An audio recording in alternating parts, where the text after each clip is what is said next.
Hello friends, मैं मनोज कुमार आपके बीच में लेकर आया मैकेनिकल इंजीनियरिंग। अभी तक हम रेडिएशन हम देखे हैं पिछले पार्ट तक। आज हम उसके आगे देखेंगे एचएमटी में। इसमें है टोटल इमिशन पावर, या तो कह सकते हैं स्टीफन बोल्ट्जमैन लॉ। तो इस क्या हो जाएगा, इसका फार्मूला है EB equal to delta A T पर पावर 4। इसकी यूनिट क्या हो जाएगी, पावर है, जाहिर सी बात है वाट हो जाएगा। यहाँ पर EB क्या है, emission power of black body, emissive power of black body. और डेल्टा क्या है, स्टीफन बोल्टन कांस्टेंट। यहाँ पर उसका मान क्या हो जाएगा, 5.67 10⁸ watt power metre square kelvin power 4। और T क्या है, एब्सोल्यूट टेम्परेचर है। अगला है mathematical emissive power, E lambda जिसे बोलेंगे। E की वैल्यू क्या हो जाएगी,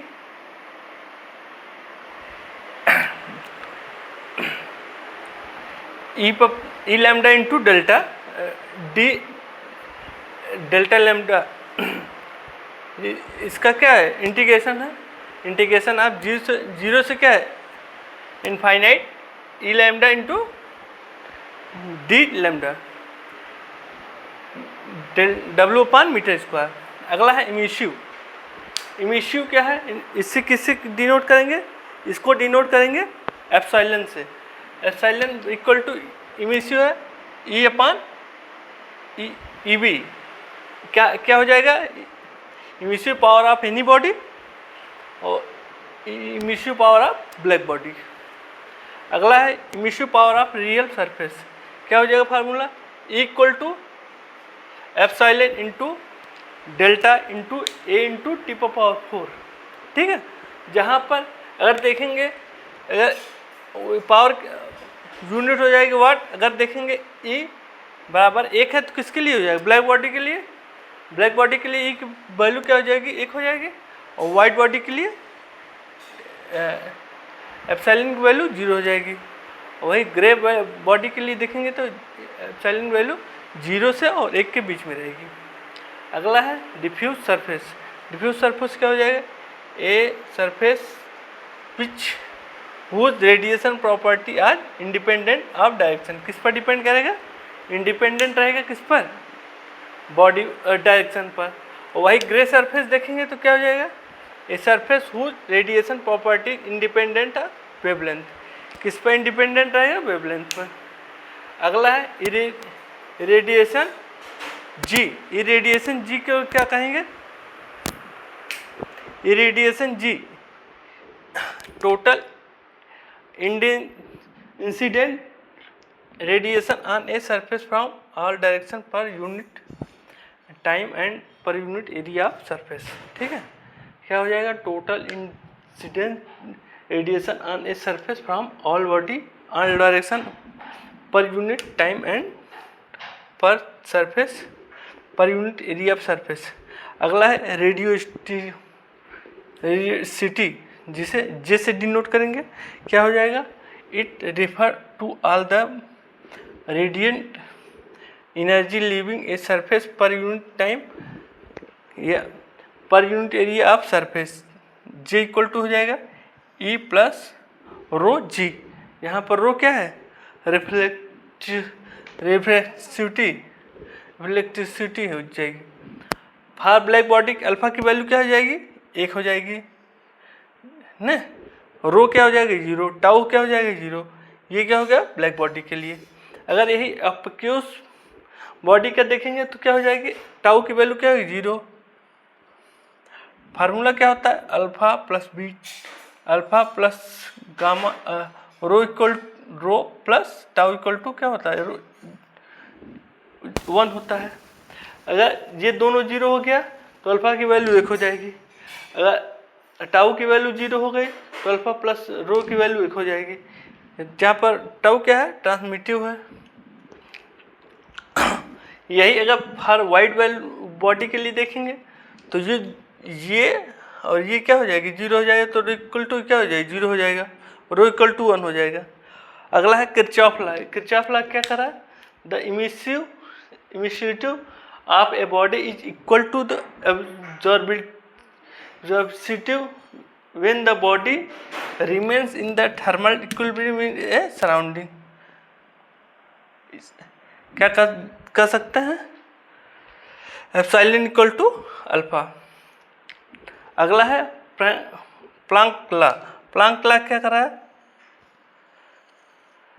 ए लैम्डा बी 2 पाई सी पर power 2 into H into lambda पर power -5 expensive C H upon lambda के टी -1, जहाँ ई लैम्डा बी क्या हो जाएगा?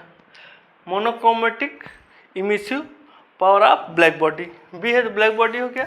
सी हो गया velocity of light in vacuum, जिसकी वैल्यू क्या हो? लगभग 3 इंटू 10⁸ हो जाएगा। और ये एच क्या हो जाएगा? Planck constant 6.625 10⁻34 joule second. और लैम्डा क्या है? वेवलेंथ है, जो कि एक दूरी है जिसे बोल सकते हैं। और के है बोल्ट्जमैन कांस्टेंट, इसकी वैल्यू क्या है? 1.3805 10⁻23 जूल पर केल्विन। और टी क्या है? एब्सोल्यूट टेम्परेचर के, इसकी यूनिट क्या होती है? केल्विन। अगला है वेल्स डिस्प्लेसमेंट लॉ। क्या हो जाएगा? Give relationship between the temperature of a black body and the wavelength of which the maximum value of monochromatic emissive of black body emissive power occurs। इसे क्या कहेंगे? Lambda maximum equal two into T हो जाएगा 2897.8 micrometer kelvin, जिसको कह सकते हैं लगभग किसके बराबर है? 2900 माइक्रो मिलियन मीटर केल्विन के। अगला है Lambert cosine law. E theta equal to e n into cos theta. यहाँ पर क्या है? ई एन क्या है? Total emissive power in the direction of its normal. N है तो नॉर्मल हो गया। The true for a radiation surface whose radiation intensity is constant. अगला है शेप फैक्टर। शेप फैक्टर क्या होता है? इसका फार्मूला है एफ x2 तक q x2 अपान q1। अगर f1/12 क्या हो जाएगी? Fraction of energy leaving surface 1 to 1 and reaching surface क्या है? 2। Q1 देखेंगे rate of total energy radiation by A1। अगर Q12 देखेंगे तो क्या हो जाएगा? Fraction of rate of energy leaving surface 1 and 2 reaching surface 2। यही है reciprocating thermal theorem.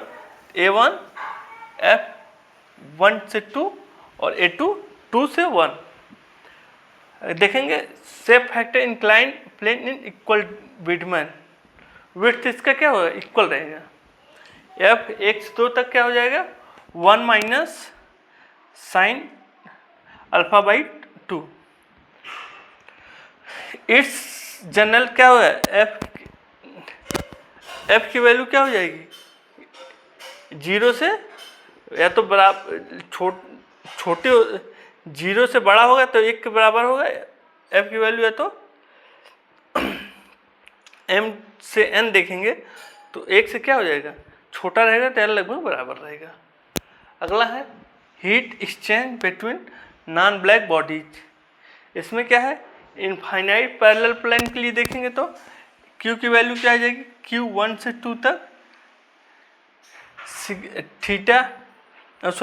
Delta T1 पर पावर 4 माइनस T2 पर पावर 4 अपान 1/1 प्लस 1/2 -1। जहाँ पर इफ सरफेस अगर ब्लैक है तो सरफेस अगर ब्लैक है तो क्या हो जाएगा? इवन की वैल्यू 1 और एप्सिलॉन की वैल्यू 1 और एप्सिलॉन की वैल्यू 1 तो क्या हो जाएगा? Q 1 से 2 की वैल्यू क्या हो जाएगी? यहाँ पर 1 रख देंगे तो क्या हो जाएगा? 1 हो जाएगा, बचेगा 1। तो नेट हो जाएगा डेल्टा T1 पर पावर 4 माइनस T2 पर पावर 4। यूनिट क्या है? Watt upon metre square. यही अगला देखेंगे इक्विवेलेंट इमिसिव